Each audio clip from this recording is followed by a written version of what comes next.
Hello everyone, hope you're all doing well. Thank you so much for watching my videos. This video we are talking about machine learning foundation concepts which we are continuing from the last couple of videos. This video we are going to talk about the data ingredient. Last video we saw something about the password and the face recognition. Password and face recognition as two different methods for authentication. Okay, and we saw for any complex authentication we need machine learning, and the password or the programming level itself is not sufficient. So in this case, in this video we are going to understand for the face recognition how the computer actually sees the face or the thumb impression, which is complex, which cannot be written in a program to give it to the machine learning or the computer to recognize. Okay. So we are going to see three parts of the data, which one is the vector, features, and the third one is the metadata. We will see what are vectors, what are features, and what are the metadata. These are the part of the data. Basically, we are going to give a photograph to the computer, and the computer is going to break it down into these three parts.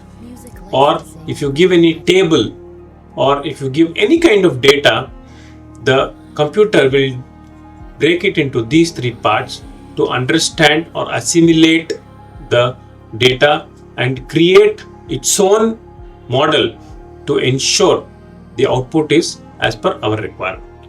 Okay.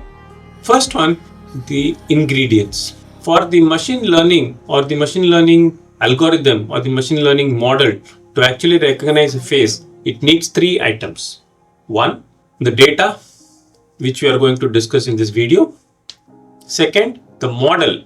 This is the brain behind the machine learning, which actually understands the data.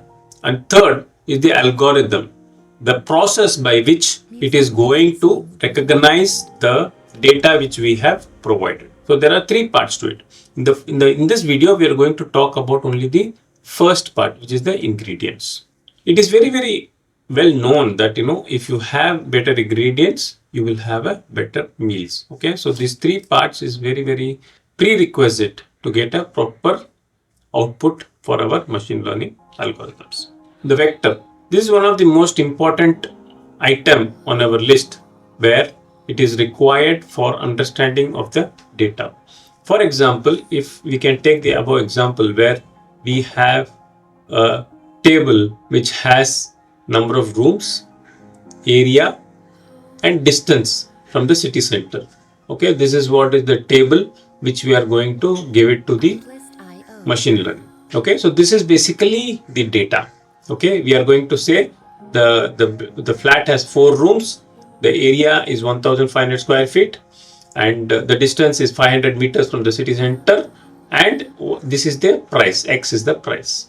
Okay, and we can also give another example of 2 BHK, 1000 square feet, 350 meters from this city center, and Y is the price. And similarly, another same distance, and again this is the Z is the price. Okay, so with the three data like this, hundreds and thousands of data, we can actually predict what could be the price of this. Here we see the vector is basically a single item in your pantry. So basically, if you see the single row which is highlighted here is the vector. Vector, you can take it as a data point. Okay, we can have like this rows. We can have thousands of rows like this, right? We can have thousands of rows like this. So each row is a data point. Okay, each row is a data point. So if each row is a data point, each row is a vector. Okay, the nomenclature might be little out of place where why we are calling it vector. You can call it a line item or you can call it a data point because it has direction. Why we call it as a vector? Because this has a direction. You have learnt in your schools. It has a 3 dimension. It can be 4 dimension. Here it is 3 dimension. You can have 10 dimensions of a single vector. Okay, you can, the whole place is a point on a area which is not 2 dimensional. What is not 3 dimensional? What we understand, it can be many dimension. Okay, hence the name vector. So vector here, simply we can understand it is a 2D table here, 2 dimension. So each row is a vector here. Okay, features, the details that describe it. We have a flat and we are describing the flat. It has 3 rooms. The area is 2000 square feet. The distance is 5 kilometers. So we are describing the flat. Okay, each flat is a vector, and the description is the feature of that flat. Okay, for example, if you take the apple also, apple is the vector. The whole line including the features is the vector, and the features are color, weight, sweetness. These 3 items are describing the apple. Okay, so these 3 are the features of apple. Okay, you have the apple and you have the features. The whole thing combined is called the vector.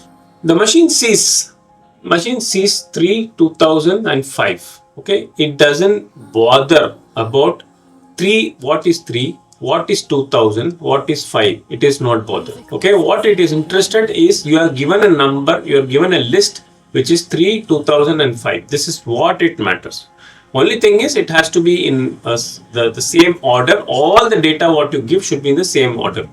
Okay, the rooms, the area, the distance, everything is for human consumption, because we will not understand what these numbers mean. Okay, so that is why we need this rooms, area, distance, but the computer sees only these 3 numbers. For it is only these tables which it sees. Metadata. Metadata is the last part which we saw, is for us. The metadata, the sugar, if it is sugar bottle, the anything which is text, the number of rooms, the distance, the area, what it is, it's a flat, 2 BHK flat, 3 BHK flat, all those things are labels. Okay, that is only for human consumption.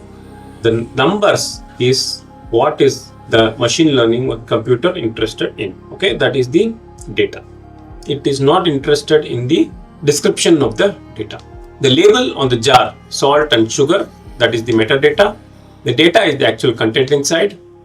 The computer ignores the label. It only cares about the order of the ingredients. Okay, if you give 5, 2000 and 300, all the data which you give in that should be in the same order. Okay, you cannot mix up this, because it sees only the number. So if it is 5 and then you here put 2000, then it will take it as 2000 rooms. Okay, so you have to be very careful in the order, but it sees only the numbers.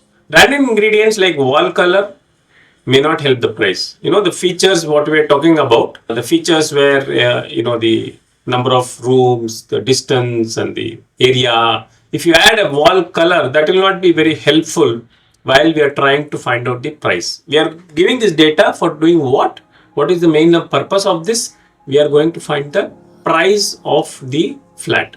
Okay, we are going to give thousands of examples, and we will also give examples of the output also, the price also. That is called supervised learning. We will come to it later. Here we will be giving all these features, and then we will give the output also of the price. So whenever we get a new flat, apart from these data, we get a new flat with all these features, then the machine learning will be able to give us, predict what will be the price of that flat. Okay, so wherever we told there is an ambiguity, we need to use machine learning. That is what we saw in the last video. Wherever there is an ambiguity, we use machine learning. That completes the data part. Okay, how the computer understands the data, I think now you are very, very clear. It sees only the numbers. It is not bothered about the metadata. It doesn't need what it is, apple, flat or whatever it is. It needs to be, it reads only the numbers. Only thing is the order of the data should be correct. Now the next part is the missing recipe, which is the model. So we have seen our vectors, which are the ingredients, and we have seen the features, which are the details. The problem is ingredients alone are not. We have collected the ingredients, but it doesn't become the meal. I told you we are giving a lot of examples, and then we can predict the price of the flat, So for it to predict the flat, we need to do something more other than just give the table. What is it? That is the model. This is our secret recipe. Okay, this model will actually do the combination and the calculation behind the scene and then give you the final output. Okay, that is what we are going to see in the next video. That's all from this video.